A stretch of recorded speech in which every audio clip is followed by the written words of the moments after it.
Jika menelisik masa lalu, kawasan Tebet dulunya merupakan kawasan hutan lebat, rawa, penampungan air hingga resapan air. Namun kini Tebet sudah bersolek menjadi kawasan permukiman elit, gedung perkantoran hingga warung dan kafe kekinian.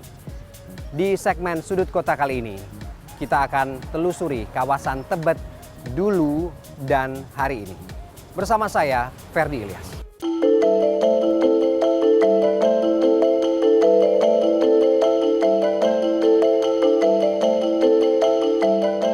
Tiap jengkal tanah di kawasan Tebet sudah dipenuhi oleh permukiman hingga area komersil.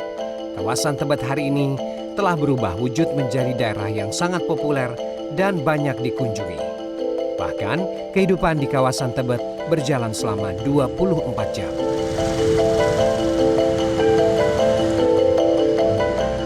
Tidak banyak yang tahu kawasan hijau penuh pepohonan rimbun ini dulunya hanya berupa hutan lebat tak berpenghuni. Ya, Tebet tempo dulu adalah berupa sawah, kebun, serta diselimuti rawa yang berfungsi sebagai daerah resapan air. Dulu rawa sih ya, rawa. Ada pemukiman juga, ada warga asli Tebet ada. Cuma kebanyakan rawa. Pada saat tahun 59 di Senayan itu ada gusuran ya, sebutnya gusuran gitu. Buat dijadiin stadion GBK tuh. Nah itu digusur tuh di sana. Orang-orang sana pada pindah ke Tebet. Itu yang ekopark itu sawah dulu. Kata orang tua saya gitu, yang ngalamin itu sawah. Ada empang. Tebet itu identik dulu orang nyebutnya tempat jin buang anak. Sekitar tahun 60-an, rancangan awal kawasan Tebet memang diperuntukkan bagi warga gusuran dari kawasan Senayan di mana GBK saat ini berdiri.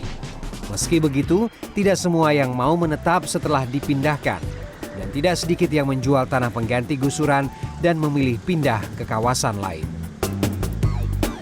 Memang yang paling penting ya, salah satu tonggak sejarah Tebet yang paling penting itu tahun 1960-an ketika Presiden Soekarno mau mendirikan Senayan ya, Gelora Senayan.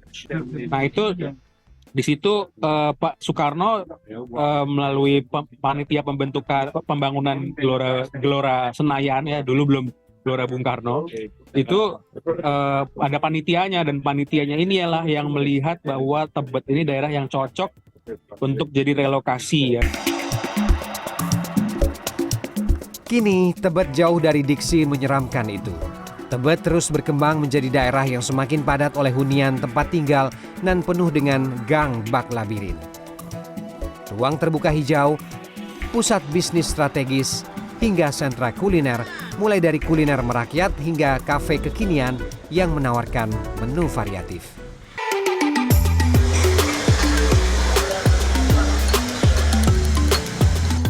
Salah satu kuliner legendaris yang populer dan masih bertahan di Tebet adalah mie ayam Yunus. Berlokasi di Jalan Tebet Barat Dalam, tempat ini justru tak pernah sepi pengunjung.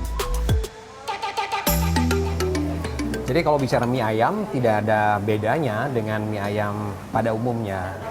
Ada daun bawang, ada ayam semur yang disuir, dan juga ada sawi. Tapi kemudian yang membuat mie ayam ini harus diicip karena memang ini pertama legend, yang kedua juga saking terkenalnya ini para pejabat, artis-artis dan influencer juga sudah pernah makan di mie ayam ini.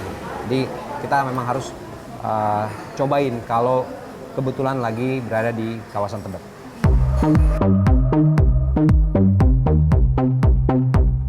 Meski sejarah Tebet mulai tergerus zaman, namun Tebet akan tetap memiliki identitas melekat sebagai kawasan yang memiliki sejarah panjang masa lalu yang perlu dilestarikan sekaligus diceritakan kepada generasi selanjutnya.